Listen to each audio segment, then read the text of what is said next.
Hello friends, good evening. हम लोग यहाँ देख रहे थे छायावाद युग के प्रमुख स्तंभ में कौन कौन से कवि आते हैं और उनके बारे में क्विक रिवीजन कर रहे थे हम लोग, क्योंकि अब जो पीजीटी के एग्जाम है वो बहुत ही नजदीक हैं। और अगर आप लोग कुछ भी पढ़ाई नहीं किए हैं तो इस क्विक रिवीजन से आप लोग को बहुत लाभ मिलेगा। तो वीडियो में अंत तक बने रहिए, और वीडियो बहुत छोटी है और इस तरह मैं जल्दी जल्दी इसे वीडियो में लेके आ रही हूँ प्रमुख कवियों को, जिससे कि आप लोग उसे रिवीजन के तौर पे देख सके। तो हम लोग बात करेंगे आज सुमित्रा नंदन पंत की। इससे पहले वीडियो में हम लोगों ने बात की थी जयशंकर प्रसाद की और सूर्यकांत त्रिपाठी निराला की। आज हम लोग तीसरे जो कवि हैं वो हैं सुमित्रा नंदन पंत। ये भी छायावाद युग के प्रमुख स्तंभ में गिने जाते हैं। तो आइए देखते हैं थोड़ा इनका जल्दी जल्दी, इनका जीवन परिचय और साहित्य में क्या योगदान इन्होंने दिया। सुमित्रा नंदन पंत का जन्म हुआ था 20 मई 1900 में। इनका देखिए याद करने का सबसे बढ़िया है 1900। इससे ज्यादा जैसे और भी कवियों के जो जन्म तिथि है उनसे थोड़ा इनका इजी है, तो इसे आप लोग अच्छे से याद कर सकते हैं। 1900 जो आप लोग को इजी लगे उसे अपना याद रखिए, कहीं ना कहीं तो फिर ये फंस सकता है एग्जाम में। 20 मई 1900। और इनकी जो एक प्रमुख पंक्ति है, बहुत ही सुंदर पंक्ति है। सुंदर है बेहद सुमन सुंदर, मानो तुम सबसे सुंदरतम। सुमित्रा नंदन पंत छायावाद युग के प्रमुख स्तंभों में से एक प्रमुख कवि, दार्शनिक, चिंतक और प्रकृति के साधक।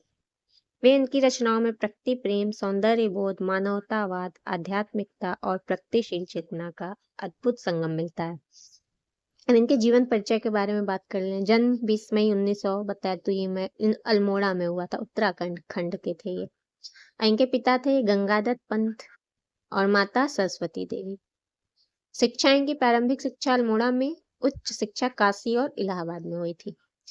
प्रारंभिक लेखन वीणा उपनाम से किया। इन्होंने वीणा उपनाम से अपना लेखन स्टार्ट किया था।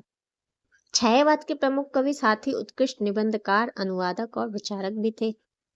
इनको साहित्य अकादमी पुरस्कार मिला 1968 ईस्वी में, और भारत सरकार द्वारा पद्म भूषण भी इनको मिला 1976 ईस्वी में।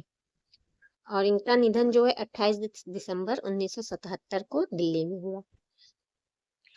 इनकी कुछ प्रसिद्ध पंक्तियां हैं जो कि एग्जाम में बहुत बार पूछी गई हैं, तो इसे मैं नोट कर ली हूँ। आइए आप लोग के समक्ष इनकी पंक्तियों को भी पढ़ते हैं। सुंदर है विहक विहक, सुंदर है विहक सुमन सुंदर, मानो तुम सबसे सुंदरतम। हिमाद्रि तुंग सुंग से प्रबुद्ध शुद्ध भारती, स्वयं प्रभा समुज्ज्वला, स्वतंत्रता पुकारती। ये इनकी बहुत प्रसिद्ध पंक्ति है और आप लोग बचपन से ही इसे पढ़ते आ रहे होंगे, क्योंकि ये 6, 7, 8 में भी ये पंक्ति आपको मिली। ज्योत्सना का यह अलौकिक आवरण, पृथ्वी का यह प्यारा अभिनंदन, हम तुम्हें भूल न पाएंगे स्मृति की मधुर छाया में। प्रकृति तू महान है, तू स्वच्छंद है, तू ही जीवन का पावन छंद है। ये इनकी कुछ प्रमुख पंक्तियां हैं। आइए देखते हैं साहित्य में इन्होंने अपना क्या योगदान दिया। पंत जी को जो प्रकृति का कवि कहा जाता है, इनको प्रकृति से बहुत प्रेम था, तो इनको प्रकृति का कवि कहा जाता है। और ये प्रकृति को लेके ही अपने साहित्य की रचना करते थे। उन्होंने प्रकृति को मानव हृदय के सूक्ष्म भावों से जोड़ा। उनके काव्य में सौंदर्य, करुणा, प्रेम, मानवतावाद, समालिकता, चेतना और आध्यात्मिक अनुभूति का चित्रण मिलता है। वे छायावाद से प्रकृतिवाद और फिर मानवतावाद की ओर अग्रसर हुए थे। इनकी प्रमुख कृतियों के बारे में देख लेते हैं। काव्य संग्रह है इनकी वीणा, पल्लव, गुंजन, ग्राम्या, युगांत, युगवाणी, स्वर्णकिरण। काव्य संग्रह में इनकी जो प्राकृतिक सौंदर्य, प्रेम, करुणा, रहस्यानुभूति और मानव जीवन की गहन संवेदनाओं का सजीव चित्रण मिलता है।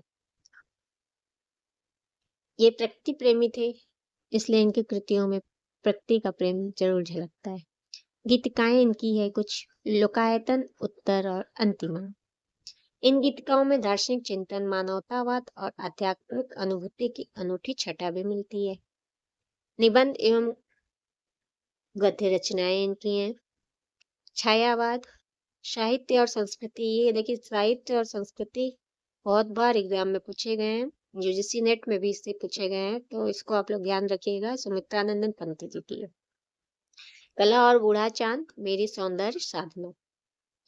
इन निबंधों में साहित्य, संस्कृति, कला, दर्शन और जीवन मूल्यों पर उनके गहन विचार मिलते हैं। अब इनकी कुछ विशेषताएं हैं, इसको हम लोग देख लेते हैं।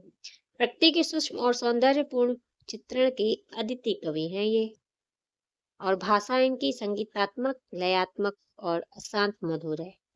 छायावाद को दार्शनिक गहराई और आध्यात्मिक ऊंचाई प्रदान की है, और मानवतावादी दृष्टि और विश्व बंधुत्व की भावना इनमें बहुत ज्यादा है।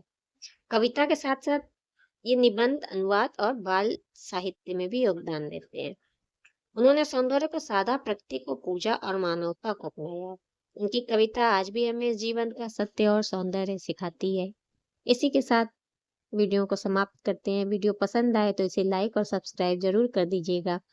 और अगर आप लोग को किसी अन्य कवि के बारे में उनका परिचय और साहित्य में योगदान चाहिए तो नीचे कमेंट में जरूर लिख दीजिएगा, उसे भी मैं लेके आप लोग के समक्ष आ जाऊंगी। मिलते हैं नेक्स्ट वीडियो में। और छायावादी की जो एक स्तंभ है महादेवी वर्मा, उनकी वीडियो के साथ। धन्यवाद।